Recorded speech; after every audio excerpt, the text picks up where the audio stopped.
Hello friends, welcome back to this video. In this video, we will see the 3.3 last algorithm, that is the multi-level queue scheduling algorithm. या algorithm मध्ये हा algorithm वर तुम्हाला कोणते example वगैरे विचारणार नाहीत. या अल्गोरिदम वर फक्त हा अल्गोरिदम थेओरेटिकल अल्गोरिदम आहे, हे तुम्ही समजून घ्या. तर डायग्राम वरून आधी तुम्हाला अल्गोरिदमचं ओव्हरऑल सांगतो डिस्क्रिप्शन. तर हे जे मी बॉक्सेस काढले, system process, interactive editing process, batch process आणि स्टुडंट प्रोसेस, ह्या प्रत्येक प्रोसेसच्या टाइप्स आहेत. मग त्या प्रोसेसच्या टाइपनुसार मी प्रत्येकाचं क्यू काढलेलं आहे. ह्याला तुम्ही क्यू म्हणू शकता. सिस्टीम प्रोसेसचा क्यू, इंटरॅक्टिव्ह प्रोसेसचा क्यू, ह्या इंटरॅक्टिव्ह एडिटिंगचा प्रोसेसचा क्यू, अशा प्रत्येक प्रोसेसचे मी क्यू काढले.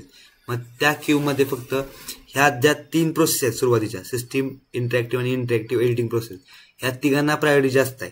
आणि बॅच आणि स्टुडंट प्रोसेस, आता ह्याच्यामध्ये होतंय काय की फक्त प्रोसेस येणार रेडी क्यू मध्ये, त्या प्रोसेसचा टाइप चेक होणार. सिस्टीम प्रोसेस आहे ती इंटरॅक्टिव्ह प्रोसेस आहे का, इंटरॅक्टिव्ह एडिटिंग प्रोसेस आहे का, बॅच प्रोसेस आहे का, स्टुडंट प्रोसेस आहे, त्या टाइपनुसार फक्त त्या प्रोसेसला त्या क्यू मध्ये टाकलं जाणार. समजा ती प्रोसेस आहे सिस्टीम प्रोसेस, तर त्या प्रोसेसला या रेडी क्यू मधून त्या प्रोसेसला सिस्टीम प्रोसेसच्या क्यू मध्ये टाकलं जाणार. एकदा का त्या क्यू मध्ये गेली तर ती त्या क्यूचं एक्झिक्युशन फर्स्ट इन FCFS नुसार, जसं क्यू आल्या त्या क्यू मध्ये प्रोसेस आल्या तसं त्या प्रोसेसचं एक्झिक्युशन चालू होणार. एवढंच आहे. फक्त ह्या ज्यावरच्या तीन क्यूज आहेत, ह्या तीन क्यूजना प्रायोरिटी जास्त आहे. म्हणजे सिस्टीम प्रोसेसला सगळ्यात जास्त प्रायोरिटी जास्त आहे, नंतर इंटरॅक्टिव्ह प्रोसेसना जास्त आहे, म्हणजे त्याच्यानंतर कमी इंटरॅक्टिव्ह एडिटिंग प्रोसेसला आहे. ह्या प्रोसेस जोपर्यंत एक्झिक्यूट होत नाहीत तोपर्यंत ह्या ना बॅच प्रोसेस एक्झिक्यूट होणार ना स्टुडंट प्रोसेस एक्झिक्यूट होणार. एवढंच लॉजिक आहे, सिम्पल. आता आपण लाईन बाय लाईन बघूया डबल एकदा. In multi level queue scheduling algorithm, processes are classified different groups. Different processes are classified कोणत्या डिफरंट ग्रुप मध्ये केल्या ते बघूया. Such as system, interactive editing process are known as foreground process. ह्या तीन, system process, interactive editing process, या तीन प्रोसेसेसना म्हणतात फोरग्राउंड प्रोसेस. आणि batch and student processes known as background processes. म्हणजे फोरग्राउंड प्रोसेस आणि बॅकग्राऊंड प्रोसेस असे दोन ग्रुप पडले आहेत. This two groups have different response time and different scheduling needs and algorithm.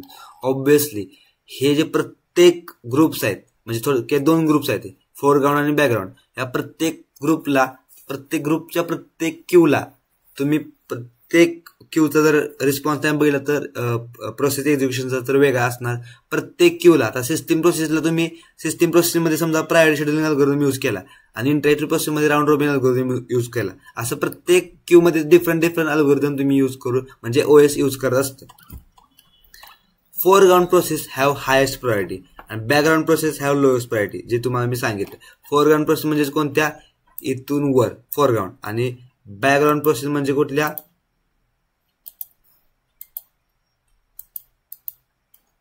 Background process म्हणजे इथून खाली.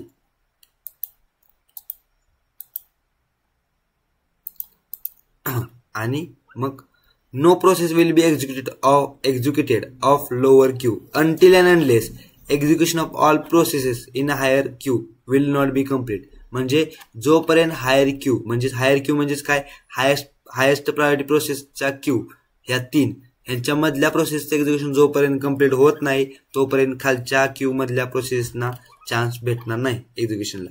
एवढं सिंपल आहे multi level queues. Means no process in batch queue could execute unless queue for system interactive editing process were all completed. म्हणजे system process, interactive process आणि interactive editing process ह्या जोपर्यंत complete होत नाही तोपर्यंत बॅच प्रोसेसच्या क्यूला chance भेटणार नाही. If an interactive process are entered in ready queue then batch processes will be preempted. म्हणजेच समजा असं इथपर्यंत एक्झिक्युशन संपलं यांचं आणि परत बॅच प्रोसेसचं एक्झिक्युशन चालू झालं आणि तोपर्यंत तेवढ्यात अशी एखादी प्रोसेस रेडी क्यू मध्ये आली जी ती सिस्टीम समजा इंटरॅक्टिव्ह प्रोसेस असेल ती, तर ऑब्व्हियसली बॅच प्रोसेसला थांबवलं जाणार कारण त्याची प्रायोरिटी जास्त कमी आहे, आणि इंटरॅक्टिव्ह प्रोसेसला एक्झिक्युशनला चान्स दिला जाणार कारण थोडक्यात इथं प्रायोरिटी शेड्युलिंग अल्गोरिदमच फॉलो केलेला आहे क्यू वाईज. याचा ऍडव्हान्टेज काय, लो शेड्युलिंग ओव्हरहेड. म्हणजेच काय की तुम्हाला इथं ना टाइम क्वांटम चेक करायचा आहे, ना प्रायोरिटी चेक करायची, ना बस टाइम चेक करायचं. म्हणजे सीपीयूला कोणत्याच गोष्टी या शेड्युलिंग करताना चेक करायचे नाही. सीपीयूला फक्त त्याचा टाईप, प्रोसेसचा टाईप ठरलेला असतो already.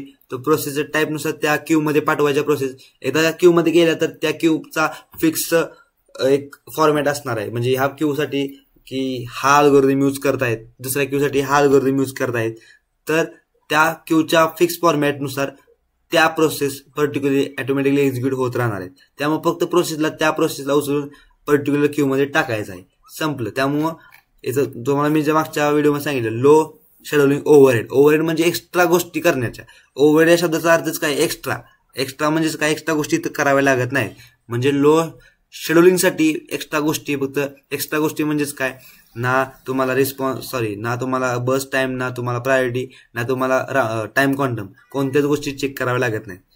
Different scheduling algorithms can be apply to different processes. Obviously प्रत्येक क्यू साठी डिफरंट शेड्युलिंग अल्गोरिदम तुम्ही यूज करू शकता. डिसएडव्हान्टेज काय, process in lower queue may starve due to arriving of higher queue process. Obviously priority scheduling algorithm मध्ये तुम्ही बघितलं problem कोणत्या गोष्टीचा येत होता, स्टार्वेशनचा. मग इथं पण प्रायोरिटी शेड्युलिंग अल्गोरिदमच यूज करतोय लोअर क्यू आणि हायर क्यू मध्ये. मग लोअर क्यू मध्ये सगळ्या लोवेस्ट प्रायोरिटीच्या प्रोसेस असणार आहेत, ज्या की स्टार्वेशन मध्ये जाऊ शकतात. कुणामुळे, वरच्या ज्या 3 हायेस्ट प्रायोरिटीचे क्यू आहेत त्यांच्यामुळे. Processes can't move from one queue to another queue. Obviously एकदा का प्रोसेस पर्टिक्युलर क्यू मध्ये गेल्या तर ह्या क्यू मधून या क्यू मध्ये जाऊ शकत नाहीत त्या प्रोसेस. याचा डिसएडव्हान्टेज हा. आणि अशा पद्धतीने तुम्ही हा लास्ट अल्गोरिदम जो की मल्टी लेवल क्यू, जो की सिंपल आहे, ज्याच्यावर तुम्हाला क्वेश्चन विचारला आतापर्यंत गेलेलं नाही, मल्टी लेवल क्यूवर विचारला जाऊ शकेल, पण चान्सेस आहेत तसे विचारण्याचे थेरॅटिकल क्वेश्चनसाठी. पण ह्याच्यावर एक्झाम्पल काहीच नाही सोडवायला तुम्हाला, ना तुम्हाला विचारणार. सो नेक्स्ट व्हिडिओपासून आपण लास्ट पॉईंट ह्या चॅप्टरचा डेडलॉक चालू करूया. So thank you, see you in the next video.